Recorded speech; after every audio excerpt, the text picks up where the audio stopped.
Anak-anak yang terkasih, kita mau berdoa dulu ya sebelum ibadah dan pujian kita kepada Tuhan. Mari anak-anak kita satu di dalam doa. Tuhan Yesus Allah yang baik, kami mengucap syukur atas anugerah dan kasih Tuhan yang diberikan kepada kami setiap hari. Biarlah saat ini kami boleh datang mau memuji memuliakan nama-Mu. Tuhan tolong pimpin. Dalam nama Tuhan Yesus kami berdoa. Amin. Amin. Muliakanlah Tuhan bersama-sama dengan Lause. Mari kita memasyurkan nama Allah karena Allah baik. Yuk kita sama-sama menyanyikan lagu Allah baik.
Lause, Allah baik gak ya?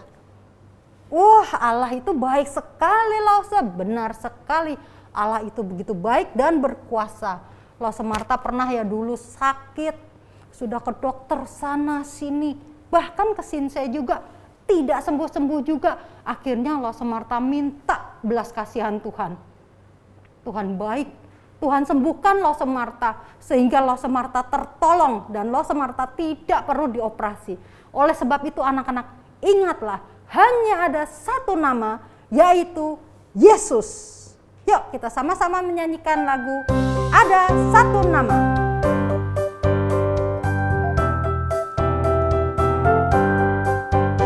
Ada satu nama, nama yang sangat indah, nama yang berkuasa di bumi dan di sorga. Dia telah mati, tebus dosa manusia. Dia telah bangkit, selamatkan kita semua. Yeay! E S O S, siapa namanya? Yesus. Dia yang berkuasa, dia yang mulia, dia yang ajaib selamanya. Dia yang berkuasa, dia yang mulia, dia yang ajaib selamanya.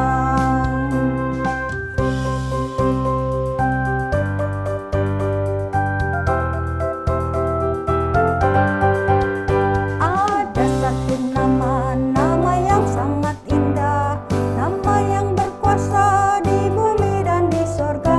Dia telah mati, tebus dosa manusia. Dia telah bangkit, selamatkan kita semua. Yeay! E S U S, siapa namanya? Yesus. Dia yang berkuasa, dia yang mulia, dia yang ajaib selamanya. Dia yang berkuasa, dia yang mulia, dia yang ajaib selamanya. Dia yang ajaib selamanya. Lause, kenapa ya kadang-kadang kalau saya lagi pengen baca Alkitab itu sering ada gangguannya, sering banyak cobaannya deh. Kadang-kadang saya pikir, lebih enak nonton film seri di TV nih atau main games di HP. Kenapa ya Lause ya? Itu pekerjaan iblis, Lause. Sebab iblis itu musuh kita. Mari kita angkat pujiannya. Iblis musuh kita.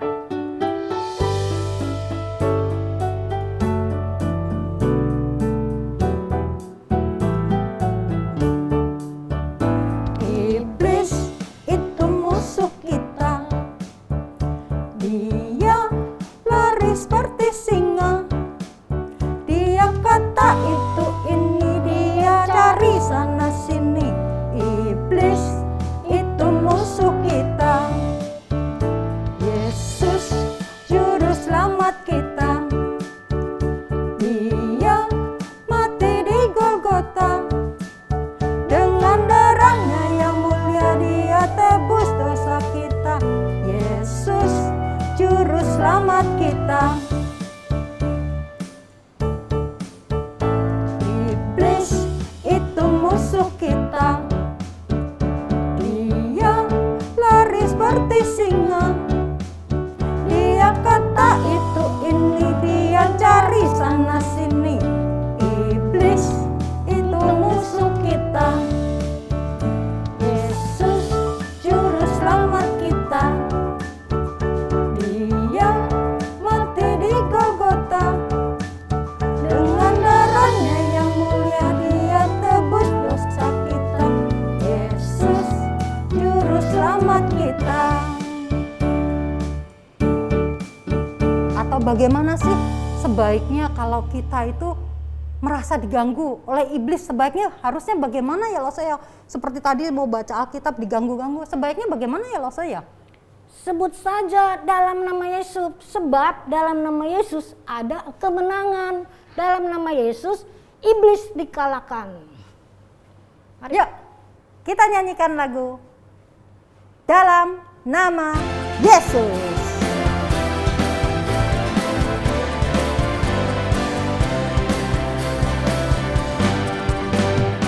Dalam nama Yesus, dalam nama Yesus ada kemenangan. Dalam nama Yesus, dalam nama Yesus iblis dikalahkan. Dalam nama Tuhan Yesus siapa dapat melawan? Dalam nama Tuhan Yesus ada kemenangan. Dalam nama Yesus, dalam nama Yesus ada kemenangan. Dalam nama Yesus, dalam nama Yesus iblis dikalahkan. Dalam nama Tuhan Yesus siapa dapat melawan? Dalam nama Tuhan Yesus ada kemenangan.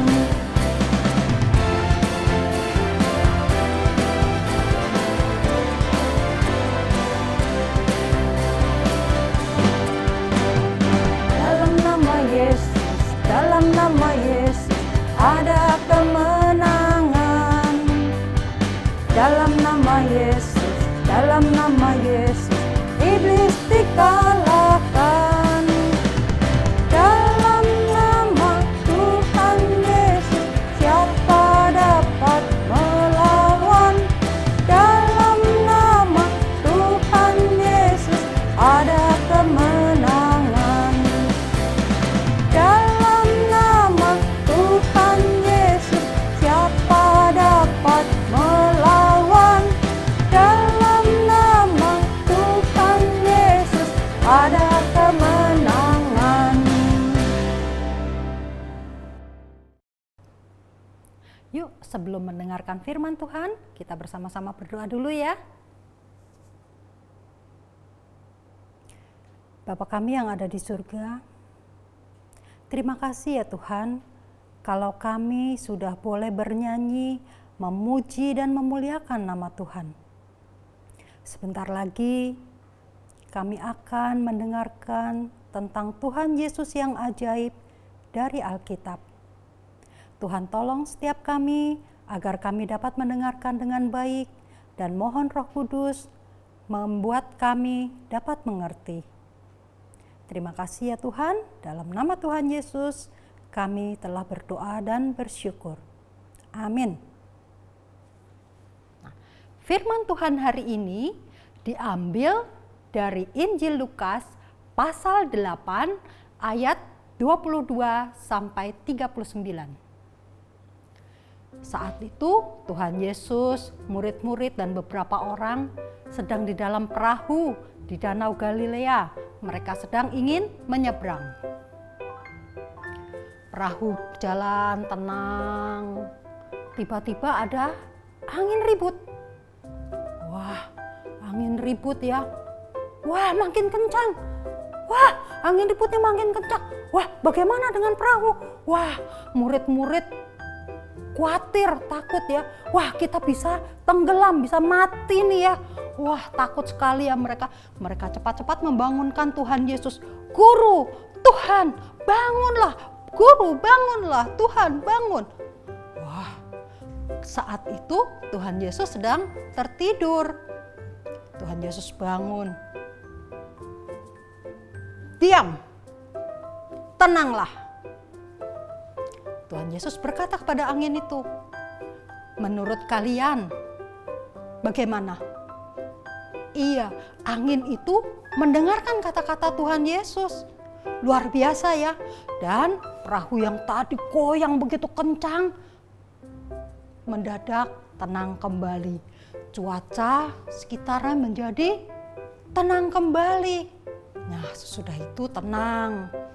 Perahu pun jalan lagi sampai di Gerasa. Tuhan Yesus turun. Ada seorang laki-laki mendatangi. Laki-laki ini sudah lama dirasuki oleh setan-setan. Banyak setan-setan di dalam tubuhnya. Sehingga keluarganya sudah tidak bisa mengurusnya kembali. Dulu pernah diikat, tapi dia bisa melepaskan diri. Diikat lagi lebih kencang agar tidak mengganggu orang ya, tapi dia bisa melepaskan diri lagi sehingga keluarganya sudah tidak sanggup mengurusnya lagi dan dia sekarang tidak tinggal di rumah, dia tinggalnya di pekuburan. Kerjanya tiap hari lompat sana lompat sini dan berteriak-teriak. Begitu dia melihat Tuhan Yesus, dia langsung sujud menyembah. Anak Allah yang maha tinggi, jangan siksa aku, jangan hukum aku. Nah, di situ kita bisa tahu setan aja takut melihat Tuhan Yesus ya. Karena setan tahu, setan kenal Tuhan Yesus itu adalah anak Allah yang maha tinggi. Setannya takut dihukum ya. Terus setannya bilang pada Tuhan Yesus, kalau boleh izinkanlah kami pindah ke babi-babi itu. Waktu itu di Gerasa banyak babi-babi, semacam ada peternakan babi begitu ya. Menurut kalian Tuhan Yesus izinkan nggak setan-setan ini keluar dari tubuh laki-laki ini dan pindah ke babi-babi itu? Iya, Tuhan Yesus baik ya. Izinkan pindah karena memang Tuhan Yesus mau mengusir setan-setan ini dari tubuh laki-laki ini. Lalu cepat-cepat setan-setan itu keluar, masuk ke dalam babi-babi. Wah, babi-babinya langsung lari menuju tepi jurang dan terjun ke danau. Nah, sesudah terjun ke danau, kira-kira apa yang terjadi babi-babi itu? Iya, babi-babinya mati semua ya. Wah, penjaga babi bingung ya. Aduh, babi-babinya mati semua. Bagaimana? Siapa sih ini orang ya? Kok bisa mengusir setan dan masuk ke babi kita? Wah, babi kita mati semua. Siapa sih ini orang? Dia kaget, dia takut, dia juga bingung ya. Mereka terus lari ke kampung, mereka bercerita ada orang bisa mengusir setan-setan itu. Lalu orang-orang sekitar juga mau melihat ya, siapa sih? Mereka datang. Nah, pada saat mereka datang, mereka sudah melihat orang yang laki-laki yang dikerasukan setan sudah duduk tenang dekat Tuhan Yesus. Dia sudah pakai baju, sudah normal, sudah sehat kembali ya. Wah, luar biasa ya. Tuhan Yesus mau melanjutkan perjalanan lagi. Nah, orang laki-laki ini mau ngikut, tapi tidak diizinkan oleh Tuhan Yesus. kamu pulang saja, ceritakanlah kepada orang-orang di rumahmu apa yang telah Tuhan lakukan kepadamu. Baik, dia pulang, dia dengan senang hati dia bercerita, wah ada Tuhan Yesus yang melepaskan saya dari setan-setan itu. Wah Tuhan Yesus luar biasa. Dia senang sekali, dia bercerita kepada setiap orang. Ya, sini kita bisa percaya bahwa Tuhan Yesus berkuasa atas setan-setan. Ya, kalau kalian waktu dulu lah Marta ya, waktu kecil kalau mati lampu itu aduh takut ya, suka ditakut-takutin, ada setan loh. Tapi sekarang kita tahu kalau kalian sedang mengalami ketakutan semacam itu, ingat hanya ada satu nama. Dan di dalam nama Tuhan Yesus, iblis dikalahkan. Kalian jangan takut. Setan aja takut sama Tuhan Yesus ya. Bersyukur kita yang sudah dijadikan oleh Tuhan Yesus sebagai anak-anaknya ya. Halo teman-teman. Hari ini aku akan kembali mengajak kalian untuk menghafal ayat hafalan. Ayat hafalan hari ini dari Mazmur 28 ayat 7. Tuhan adalah kekuatanku dan perisaiku. Kepadanya hatiku percaya. Kita coba lagi ya. Mazmur 28 ayat 7. Tuhan adalah kekuatanku dan perisaiku. Kepadanya hatiku percaya. Mudah ya? Yuk teman-teman, kita hafalkan sekali lagi ya. Kita coba ya. Mazmur 28 ayat 7. Tuhan adalah kekuatanku dan perisaiku. Kepadanya hatiku percaya. Mari kita berdoa. Bapa kami yang ada di surga, terima kasih ya Tuhan. Kami telah mendengar cerita tentang Tuhan Yesus yang ajaib, Tuhan Yesus yang berkuasa atas angin ribut, Tuhan Yesus yang berkuasa atas segala setan. Kami bersyukur ya Tuhan, Tuhan mau menjadikan kami sebagai anak-anak Tuhan. Tuhan, saat ini kami mengingat teman-teman kami yang mungkin tidak dapat mengikuti ibadah meskipun secara online karena mereka sedang sakit, sedang demam, atau apapun itu. Mohon kiranya Tuhan menyembuhkan mereka agar mereka semua dapat kembali sehat dan dapat beribadah kepada Tuhan dan mendengarkan kisah Tuhan Yesus yang ajaib, Tuhan Yesus yang berkuasa di bumi dan di sorga. Terima kasih ya Tuhan, hanya di dalam nama Tuhan Yesus, Tuhan dan Juru Selamat kami yang hidup, kami telah berdoa. Amin. Anak-anak, ibadah kita sudah selesai. Jangan lupa kita ada Zoom sebentar lagi. Sampai jumpa di Zoom nanti.